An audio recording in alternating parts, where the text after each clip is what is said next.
Welcome back to the Cyber Sessions podcast. I'm your host, Mike Fell, Exec Director of Cyber Operations at NHS England.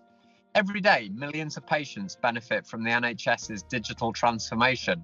From GP appointments to hospital treatments, technology is revolutionising healthcare delivery for the better. But with this digital evolution comes responsibility. While our cyber and IT teams work tirelessly to protect our systems, today we're going to be exploring a critical question. Is cybersecurity just an IT technology problem, or does it go beyond that? And I'm delighted to welcome three experts to help unpack this question. Tej, would you like to introduce yourself? Good afternoon, everyone. My name is Tej Goodker. I'm Head of Cybersecurity at Arden and Gem CSU. Thank you very much. And Sam? Hi, Mike. So I'm Sam Robinson, and I am the Chief Digital Information Officer at Yorkshire Ambulance Service. Very great. Good to have you on the podcast today. Thank you. Mark? Hi, good afternoon. My name is Mark Locks. I'm the Chief Information Security Officer for NHS England. Great. So I'll kick off with an easy one to get the conversation juices flowing. So what does good security actually look like? It's an interesting question, which I've been asked several times before. And it's not for me necessarily about having a given qualification or certification or whatever. For me, it's about a conversation.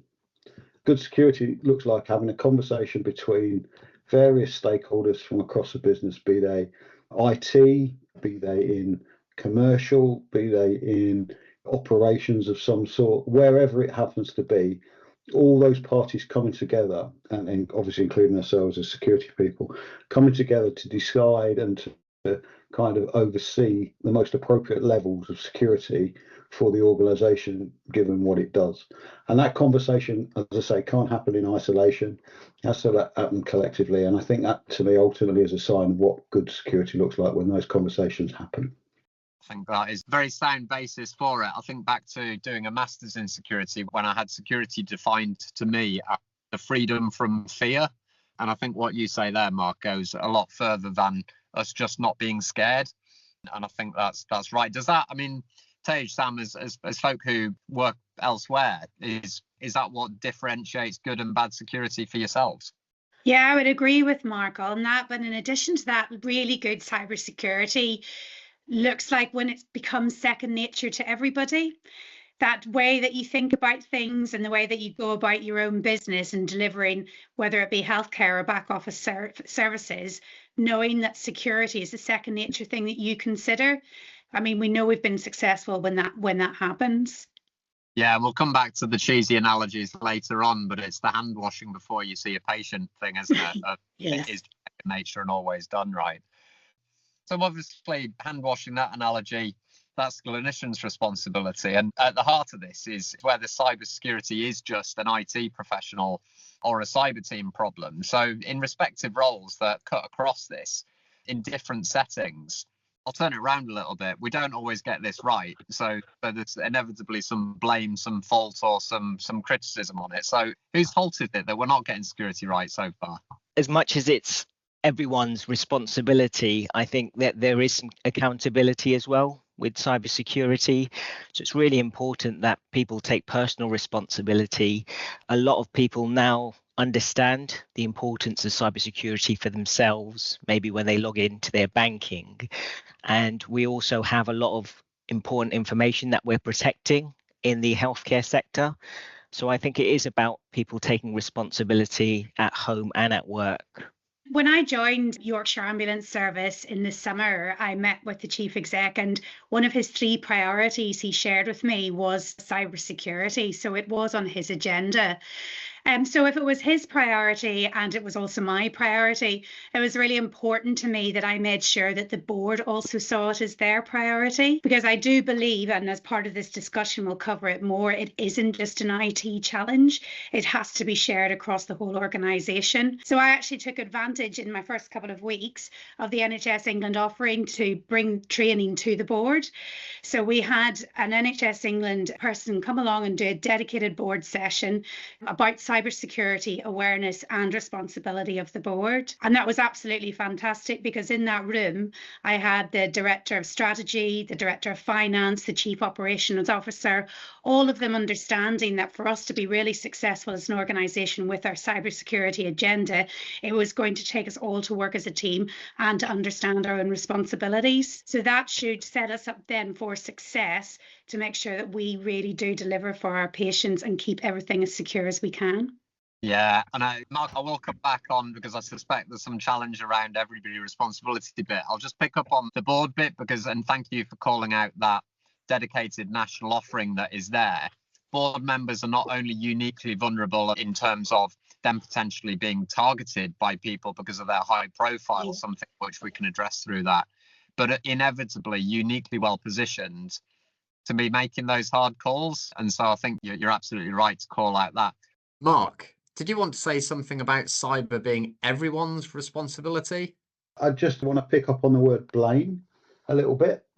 And actually, I think for me, it's more that we should be creating an environment in which people can operate, do their job in a cyber secure type manner. If one thinks about cars, for example, they are now designed such that they are with not only the driver in mind, but the pedestrians in mind, and in case anybody hit, to ensure that minimum damage is done. The steps are taken, around automatic braking, seat belts, a whole host of measures that have come in place that kick into force when accidents do sadly happen.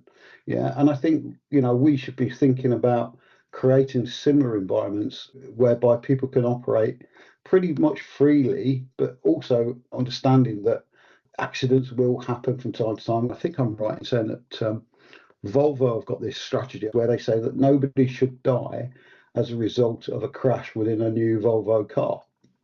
And they are seeking to create that environment, that car to do that. And I think that's something that we can look at more, such that we don't allow, for example, fishes to arrive on a desktop and so forth, more in those sorts of areas where we create that environment such that then the blame goes. Correct.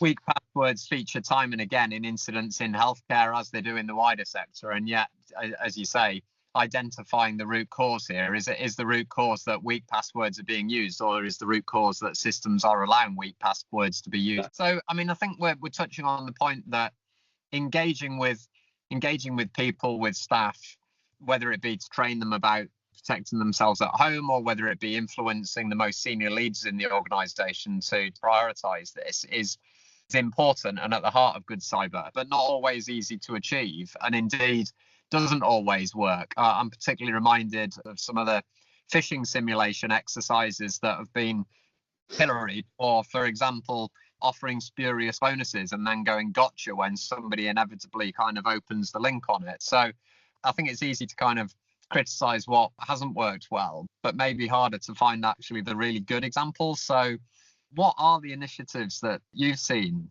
about engaging staff in this topic that have really worked and landed?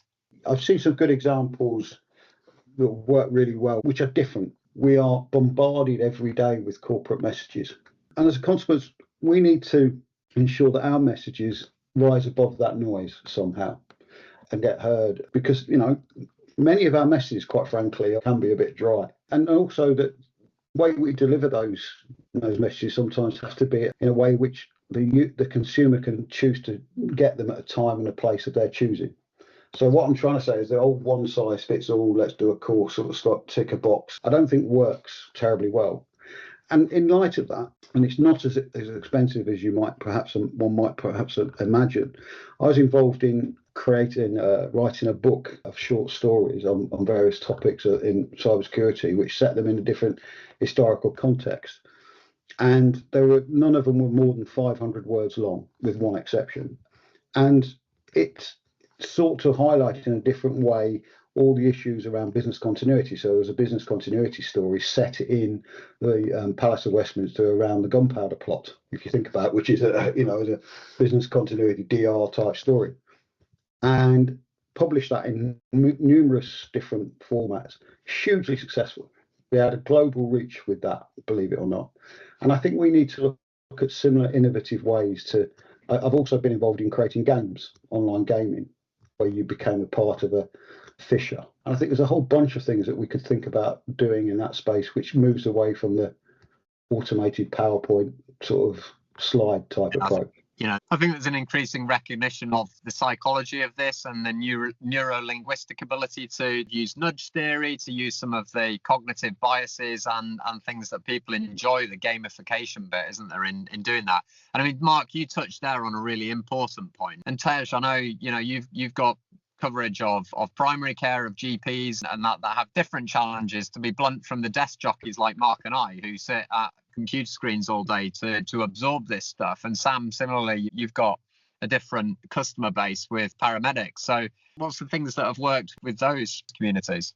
So for me, Mike, one little exercise we tried in a GP practice was to, with the practice manager's blessing, put a suite on keyboards where desks had a clear desk, machines were shut down correctly, and made sure there was no patient identifiable information near those machines around the GP practice. The next day it followed a conversation. Why have you got a suite on your desk? And we followed it up with some comms to say, if you had a suite on your desk, it was there just to prove that you'd done a really good job of keeping your desk clear, and use that as a conversational type way of striking conversation within the GP practice. And that spread across all of the staff, not just the actual GPs themselves. And that was a really simple, non-costly way of just sharing a simple idea of a clear desk policy. Yeah, again, it's playing to those human behaviours, isn't it? Who doesn't love a sweet? For treats work with my dogs and children, and I won't judge which is more successful in the training with between the canine world and the kid world. But yeah, I think that's a great example. And Sam? So, I mean, I'm still relatively new into post, but it is a challenge that faces me, because not only do I have a dispersed and mobile workforce, but they're across the whole of Yorkshire. There's over 3,500 mobile staff all out on the roads. So I do have a challenge in how I'm going to be addressing this with all of the different types of staff. However, I am a big believer in the storytelling, Mark, as you've just alluded to, and also making things really, really relatable, because actually we can have a shared responsibility about making sure that our staff understand security for their own personal banking, social media, etc., because that has a direct impact on their well-being and then how they turn up to work each day. So if I can make the cyber agenda really relatable to people in their home life, that means that training will then be baked into how they use the work technology, how they use their laptops and iPads, and how they change their passwords. So I think my agenda is going to be about making everything as relatable as it can be and using storytelling. Yeah. And that relatability links into language, doesn't it? And yes, I think that using the right language is the key to this. And I think, there's phrases like humans are ultimately a storytelling animal. Mark and I work very closely together, and I think we have the unfortunate, maybe, accolade of being known as the greatest analogists in the organisation. Some that come to mind for me, one of my favourite is about, we seem to be still finding ourselves having wet feet walking down the street, complaining that we spent an awful lot of money on an umbrella, wondering why we've got wet feet when it's raining, and that being because we've got holes in our shoes leather. Using that as an analogy to say that this is not just a cyber problem. You have to invest in your IT and your foundations to manage this risk. And I've found those personally really powerful, actually, in simplifying complex topics into ways. So, no judging here, no marking going on. What's everyone's favourite?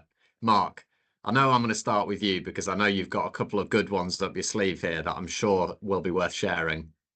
That's put me on the spot. I mean, what I most recently described the sort of approach to an early approach when we was trying to understand how an incident was working, to physically understand how the attack was working, what the attackers was doing, was to compare it to putting some sort of like virus or whatever into a petri dish, and where you recognize that you kind of have to let it grow a certain length of time and to figure out what's the best treatment at that particular time, for the patient, recognizing that you could do something now, but actually longer term that probably won't cure the problem, without knowing the full extent of how the virus operates and being able to do some research.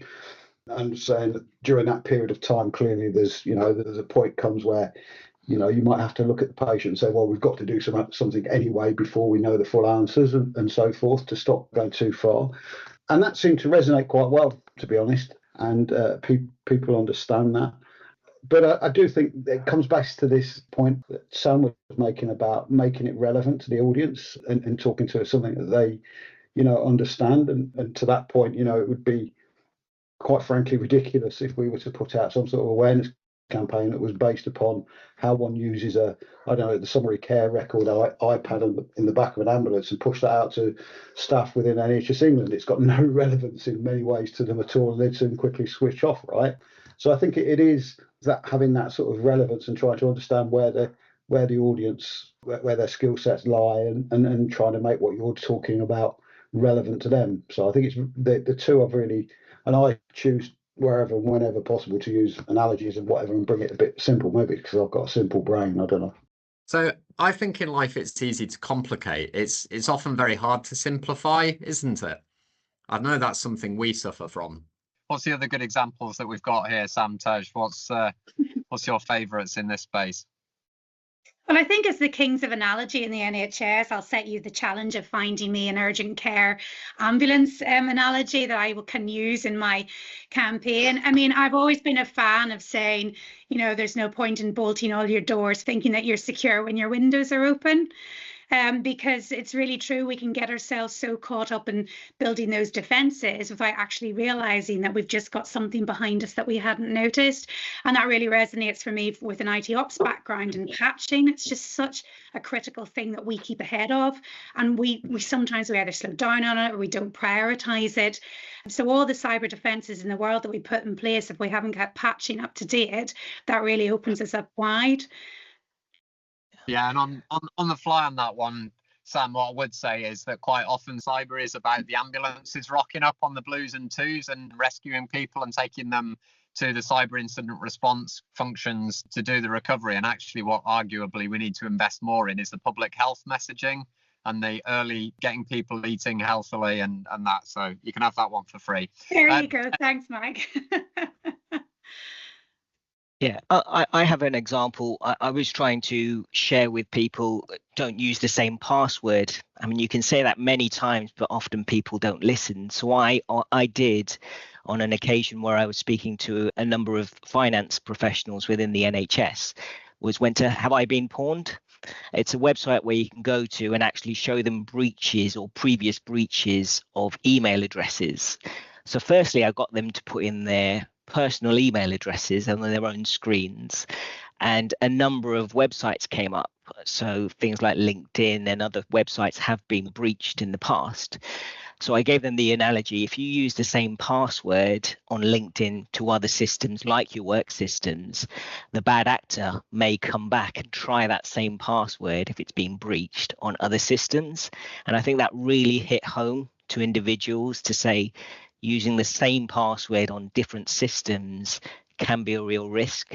So that was an example I tried to use a little bit more interactively to show them their own story.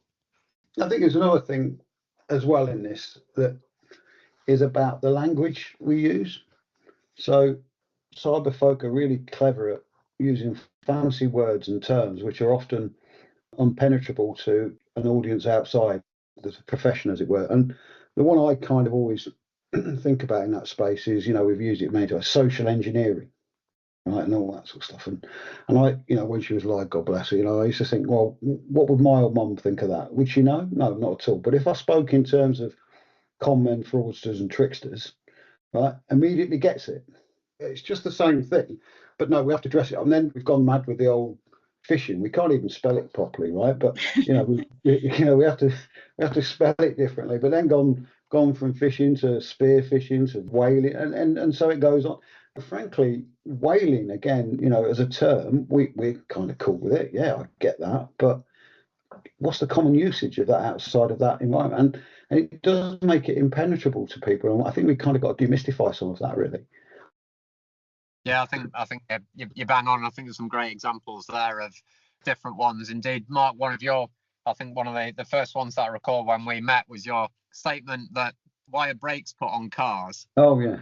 Being brakes are on cars to make the cars go faster, not to make them go slower. And I think, again, that's, back to what's good security. Good security is the brakes that are there to make the business go faster, not there to act as a drag anchor on it. But I did hear that publicly quoted elsewhere many years after. So as you also say, success has many parents. So I think that one is out there in the wild with many taking credit for it now, which is a success because it means people are talking about security. So we've touched on this a little bit already, kind of in terms of engaging with people and getting the right messaging. But by design, each of the organizations you represent have got unique security challenges. And I'm not going to ask you to expose your passwords, expose your vulnerabilities as to what the challenges are necessarily. But I think it'd be really interesting for the listeners to hear what makes cybersecurity particularly difficult in the organizations that you're operating in. So we have shared devices in the ambulance service at the moment. And the challenge with using shared hardware is it sometimes becomes nobody's responsibility. So we're moving away from that onto individual issue devices. And I think that's really strong because people will get that sense of responsibility and they'll know it's up to them to take care of things. And that's where the education comes around with it as well. But as I mentioned before, we've got over 3,500 mobile crew around Yorkshire. And so making sure that we put all of the support in place for them so that they can work rapidly and safely and deliver critical patient care is really important and really quite challenging. So I think for me, the biggest thing is that spread out disparate workforce whose primary focus is to deliver critical care. Yeah. And I think, inevitably you're towards the end of a spectrum of an operating environment that people would recognise, certainly often office-based workers. And that it's all about the availability of things, the speed of an ambulance arriving and the prioritisation. Those are really different ways of handling the same challenges. And I know something that in a national function we invest in to try and make sure we do understand, because the setting of national policy that is abstract and doesn't reflect those realities is the problem.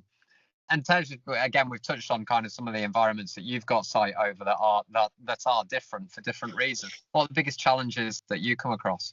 I think the changing landscape is really an ongoing challenge. For example, we're getting a lot of comments and asks around the use of AI and making sure that we are securing ourselves, but also leveraging some of the opportunities that AI can bring.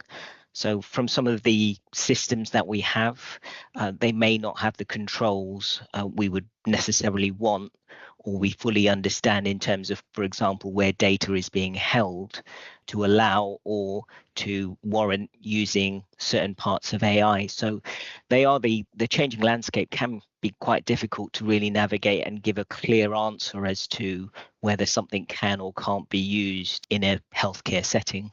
Yeah. And AI is a really good example of that, right? This isn't binary. This is complex. There's layers of risk on it. How do you go about communicating that kind of complexity in a way that allows the theme of today is it just a security problem? So presumably you want somebody that's not a security professional to take the risk about whether to use AI. So how do you go about communicating that such that somebody that owns the risk in the business can make the right choice?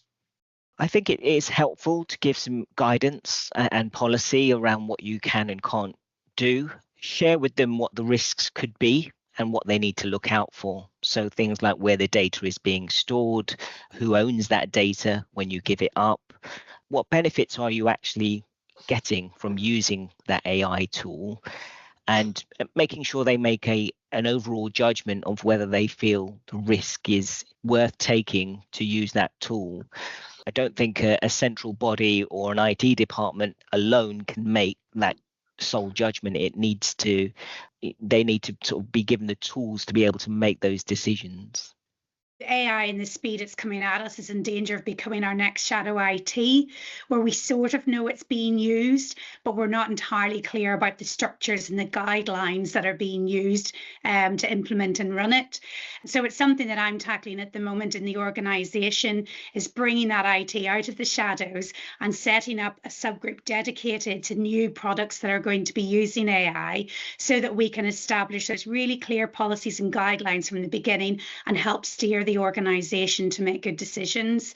Because you're right, Tej, we can't control it all, but we can definitely save them with guardrails, policies and benefits of, taking these things and really applying thorough processes to them.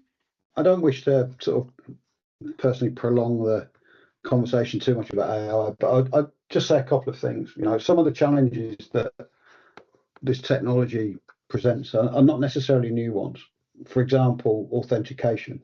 Is this really me, or is this some sort of chatbot type thing that's talking for me, sort of stuff? It's just that coming into more recent focus with some of these newer technologies. Similarly with things like data toxin, the poisoning the data sets that some of these tools use. Again, not a new problem. We've been struggling tackling those sorts of problems. But the other thing I just really want to touch upon, we can, and we do, in NHS England for security reasons, use the same technologies for good. We are using them to kind of help us defend against the attacker. So it's not a one-way street where the only use of these things is a bad one in terms of security. It's just not the case. And I just want to put that balance a little bit on it, if I may. But coming back to the challenges, some of the challenges that we face in NHS England, and I'm just going to reflect actually on a couple of conversations I've had this morning, today. One was about endpoint security. We're still talking about endpoint security a lot, and doing certain things in there, and some of the endpoint security auditing and various bits and pieces like that. So we're not going out at that. But I've kind of spoken to my team only this last couple of weeks saying that I want to start focusing as much and a bit more on the data, doing more data security, because, and this kind of comes to the second sort of conversation I've had, is the challenge around needing to share data, because data is increasingly key. We've got, I'm sure you all understand, we've got 1 or 2 bits of data out, we're looking after. The need to share that data, as opposed to need to know about or to secure that data. There's often a challenge between the two, and finding that balance between the two for us is often challenging, because we are the custodians of that data. We've got to treat it accordingly and make sure that those that we're sharing it with are going to do likewise, because it's very precious. We uniquely, I think, I'm right in saying, across the globe are in a unique position when it comes to that sort of level of healthcare data and what we can do with it and how we can leverage it for good, all the research purposes and bits and pieces like that. And it's very valuable, and we need to treat it accordingly. Finding that balance is a real challenge for us across the piece. And I think one of the things that I'm increasingly looking for is, say, going forward, is doing more in the world of data security and augmenting what we do in endpoint security. Not that I'm suggesting for a millisecond, just for the avoidance of doubt, that we kind of get rid of endpoint security either. And it's interesting, Mark, second you that, not wanting to prolong the conversation on artificial intelligence, because frankly, there's many other podcasts available that will go into that more. But the frankly astounding capabilities that we've seen evolve through large language models, in particular generative AI in the last 12 months or so, is all built, it's predicated on the fact that there are large data sets available, and then the technical capability and resource to analyze it and allow the rules to develop around that. I think you're absolutely right. Sam, we're getting kind of towards the end of things, but I think there's a real different end of the spectrum here from those population scale national data sets that have such opportunity, and then the reality of the front line.